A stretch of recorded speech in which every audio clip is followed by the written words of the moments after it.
In terms of story, honestly, felt almost kind of like a '90s throwback-ish, if you will. Yes, you know what? I would definitely back you up on that. It definitely felt very old school. You know, like I said, if the sheriff was Sylvester Stallone, it definitely would not have surprised me at all. So Yeah, it kind of got like old reminders of like Twister, or mhm. like Twister meets Cliffhanger. You know what I mean? Like there's a natural disaster, we're being chased by gunmen. You know what I mean? And somehow in between this, we're gonna have a redemption arc. You know what I mean? Like that's kind of what it was. But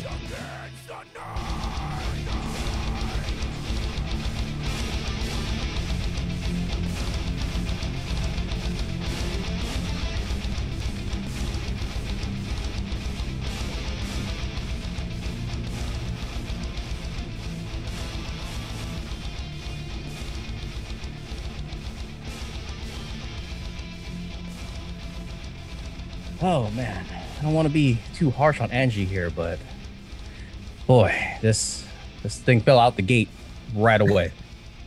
when the movie gods give you lemons, sometimes you just got to make lemonade. You know what I mean?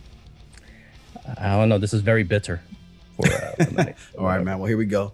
Three, two, one. What's up, everybody? Welcome back to the Welcome Nightcap. back.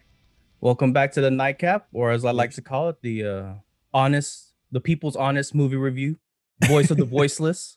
I know we're gonna produce, it's called the Angry Nightcap or something like that. I don't know. Oh, don't get me started. Don't get me started. Don't make me start a YouTube beef right now. You see what I did right there? I know it. I'm picking up. I'm picking that up. Oh man, but man, another night, another movie. You ready for this? The summer blockbuster season is not starting off well right now. No, it's not. But we got the big names though. We got the We big. do. We One do. thing Well, before big we get into name. this movie, I have to ask. Jolie, is she on the celebrity crush list? She is. She was one of like the OGs because man, she's a very striking woman. All right, Still yeah. to this day. To this day. I know that's a very extensive list. Her name might be kind of faded now on the list, like towards the bottom, but I figured it was probably on there at one point in time. Gotta dust it off. It was probably written in your high school yearbook or something, but yeah, I'm sure Oh it's in yeah, there. hearts with my initials in hers. Well, what's going on tonight, man? What are you drinking? I am drinking tea because I had to calm myself down after I watched this movie. Settle the nerves a little bit. Make sure you get a good night's rest. All right, Mm-hmm. I'm drinking a little whiskey tonight. Little what's this? Screwball whiskey. It's like that peanut butter. Oh yeah, I Use. saw it. Is that the one with the sheep in the front? Right? Mm-hmm. How is that? I always Black want to sheep. check that It's out. good. It's really sweet. Okay, But it's actually tasty. You can just sip on it and enjoy it. So nice. nice nightcap drink. Oh, But I see what you did what there are we too. doing tonight, man? What movie are we doing? Those who wish me dead. This movie I wish is dead, but we'll get into that. Well, if it's your first time in the nightcap, guys, we do a channel where we break down movies, give full, honest reviews, and we like to dive into different categories of the movie, see what we liked, what we didn't like, and I'll go ahead and put up our grading scale right now, our system, so you guys can see that. Also, know that's always in the notes in every one of our episodes here, so you can catch that too. Also, know that we're on Instagram if you want to follow us there, so I'll put that up as well. You can find us at the.night.cap. And yeah, if you're enjoying the content, don't forget to hit the like and subscribe button. That does us a favor here at the old YouTube algorithms. So we Mhm. appreciate that as well. All But about the tonight we're algorithm. doing For Those That Wish Me Dead. And as you can tell, Al's a big fan.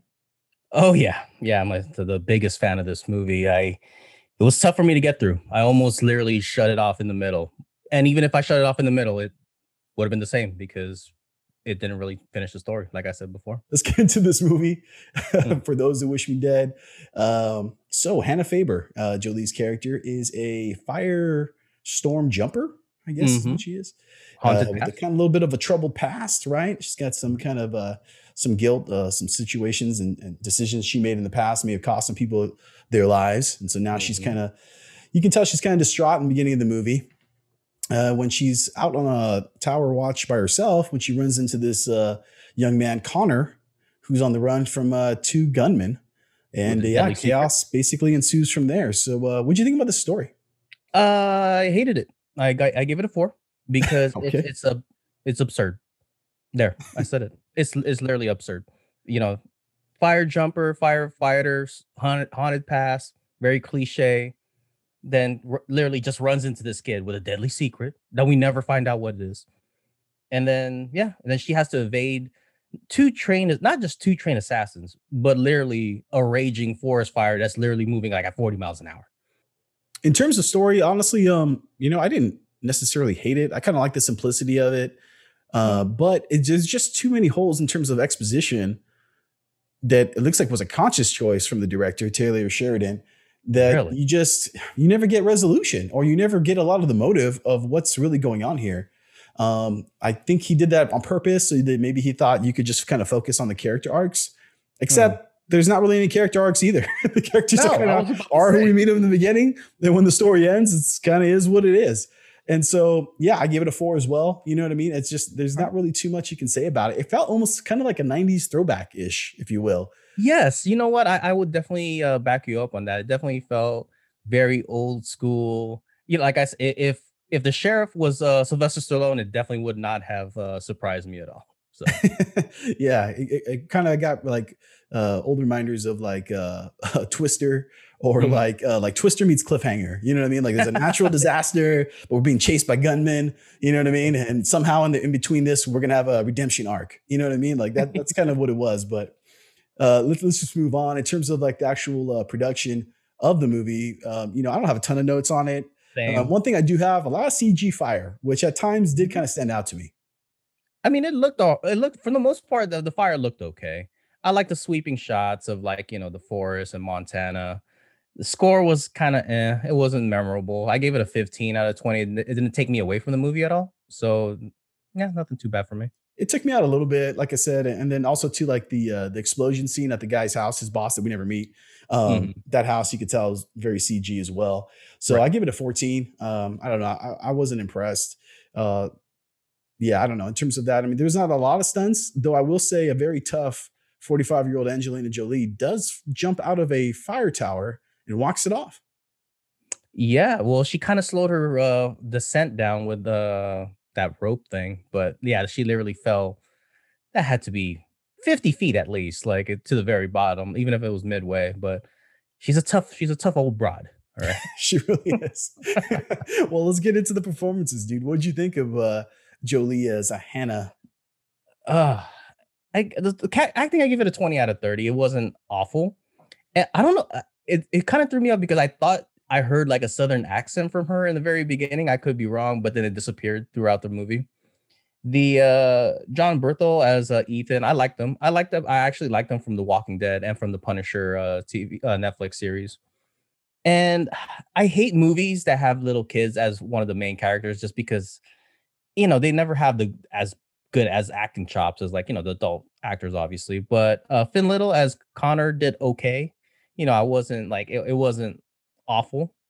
And then the bad guys, Nicholas Holt and Aiden Gillen, they did their part right. I couldn't really see Nicholas Holt as like a scumbag as much as I can with Aiden Gillen, because obviously he played a scumbag in Game of Thrones and Peaky Blinders. And then also 30 seconds of Tyler Perry was there too as like the main shady bad guy. Maybe Hmm. he was just hanging out in the set and they said, "Hey, do you want to be in the movie?" He's like, "Okay." Yeah, he got paid for that and showed up and Yeah. Yeah. look off into the distance, basically. But hey, good for him.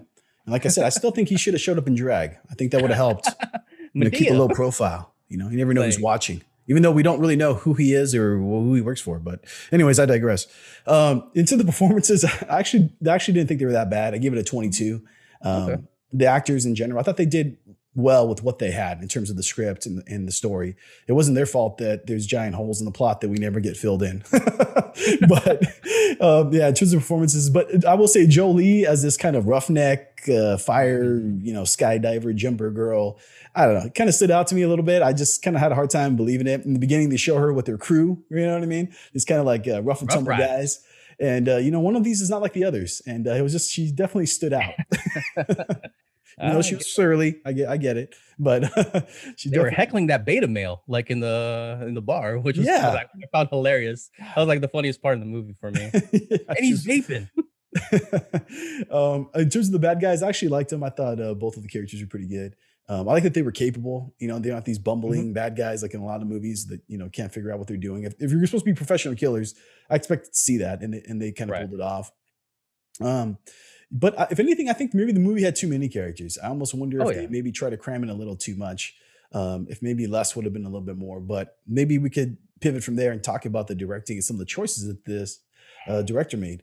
Um, I don't know. It's just like I read a little bit on Sheridan, and one thing he kind of came out with was saying was that he's not big on exposition. He likes the audience to kind of read between the lines and figure things out. And Okay. I kind of feel like that worked against him here.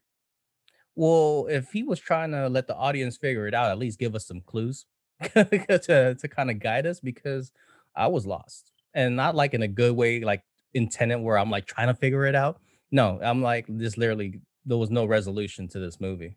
And it was like I Yeah. said, it was full of plot holes, full of absurd, outlandish things that could really not happen. Like literally, Angie got hit by lightning twice. Twice. I looked it up. I looked it up, guys. For you guys, I looked it up. 1 in 700,000 to get hit by lightning, and she got hit by lightning twice. So I hope that she survived. So she better go buy herself a lotto ticket because, and not only that, and then I don't. Maybe I can't blame this director. Maybe it was like this in the book. The tower at the very end. This is when I checked out, guys. Well, I kind of checked out even further than this, but this is really when I checked out. Total devastation. That forest fire that devastated everything except that tower. And that tower was literally in the middle of this raging forest fire. So, and then, yeah, I checked out. I checked Much out. I was like like, all right, Angie, that tower is a tough son of a gun. You know what I mean? so, Can't keep it down. tough old broad, too. Right. My favorite part is too when she takes 4 or 5 shots from Nicholas Holt's character at the end, and then you see her at the end. Looks pretty good. Got that iron jaw. You know, It's the cheekbones that, Uh, like, saved her, I very guess. sculpted. And Yeah. but I don't know. I just in general, I just think the movie just the exposition problems. Like again, like we never really know the motive of these hitmen. There's a letter being passed around. Everyone apparently gets to read it, but us. Okay, fine. Jokes on me. Mhm. Right. Keeping secrets is very rude, by the way. Just saying. Mhm. But Mhm. and that, and then like again with the characters, I almost wonder if the movie would have almost moved better either without Hannah's character or without the cop and the wife. I almost feel like you didn't need both. I thought if they, Right. maybe if the if Connor's character would have, ran into the cop or just ran into just the Hannah and we got to see her, them try to work to escape the hitman. I almost wonder if that would have worked better. Maybe we could have gotten more attached to the characters and maybe developed their story arcs a little bit more. Mhm. And then also to the fire, it almost felt like that was kind of forced in there, like because like, oh, we got to give Hannah her redemption arc, so we're just going to force this situation on here again. But then it doesn't really work because, at least in her past, she had to make a decision which ended up costing the lives of some people. Here, Mhm. she's never forced to make that kind of call again. She's just kind of reacting to the situation, and Right. of course, she survives this towering inferno. But I don't know. In the end, it just really just didn't work for me. What'd you give it in terms of score of directing? I gave it a 17 out of 30 just for all the plot holes, all of the unbelievable things that happen in the chain of events to lead us to not even an ending. So there, especially there's no ending. So the definitely gave it a very low score. I should have given it a lower score just because the more I think about it, the more upset I get. Yeah, I ended up giving it a 20, so I'm not too far away. Ooh. But yeah, the more I think about it too, I almost feel like I could have gone a little bit lower. Mhm. But dare I ask, would you give it in terms of X Factor? You've been on a roll. You've been on a I've tear been lately. I've been no, 1. I gave it a 1. Okay, all right. And that's just because, it's nice to see Angie back on the big screen. But other than that, this movie was absurd. It was not believable. It literally did not call me old fashioned, but I like it when a movie finishes the story that it started with. You like And endings? yes, I do like it. And yeah, it was totally absurd, not believable. Yeah, one out of 10. Yeah, I'm right there with you. I gave it a 1 too. Mm. Mm, Like the performances weren't horrible. The characters, I think they could have been, handled maybe just a little bit better in terms of the way the story unrolled. But it's hard to feel like enthusiastic about a story when you don't even know the whys. You don't know yeah. what was going on, why the dad got killed, why they were chasing him, who these characters were. I don't know if they're, I know this is from a book, so maybe this is part of like a, whole series or something, and it gets deeper into it. But it's going Yeah. to be hard to draw me back in after the first one because, like I said, there was just so many holes. I don't know that I care that much, to be honest. Yeah. I But was hoping for a end credit scene a la a Marvel movie where they're just gonna post like the letter on the screen so I could read it. to see what congressman is like, implemented like in this What blackmail? counting thing. Yes, but whatever. Well, I guess we'll never know. It's caught up in flames. I don't know. Oh, Well, hey now. oh, hey. Well, let's kick it over to our fans. Let us know what you guys think at home. If you saw the movie, did you like it? Did you hate it? How'd you guys feel about it? What would you guys give in terms of score? What'd you think about Jolie as this firestorm jumper here? Did you believe it? Because I gotta be honest, I didn't believe it. And if there was a sequel, would it be something you guys are interested in? Did anybody read the book? Also, too, leave us notes in the comments. Yeah. You read the book. How did this diverge from the story? Was it better? Was it worse? I'd definitely be interesting to hear. Did it actually have an ending? Most important, did it have? Tell us if it had an ending, please. Yeah, definitely. Let us in on it. So, yeah. But if you guys enjoyed the review, don't forget to hit the like and subscribe button. We appreciate that. And any recommendations for future movies, we're all ears. So go ahead and leave them in the comments below. We're always look forward to you guys' feedback. But Al, do you have anything else before we wrap this one up? No, let's wrap it up because I know you were very distracted because crypto currency is on the turmoil right now. So apparently they wish me dead too. Thanks, Elon, you son of a bitch. Really appreciate it. Yeah, Elon wishes you dead right now. Elon wishes me dead, yeah. Well, cheers to everybody at home and to the Doge Father if you're watching. Don't sell out. Yeah. Leave that to us. All right, guys. Peace. Have a good night.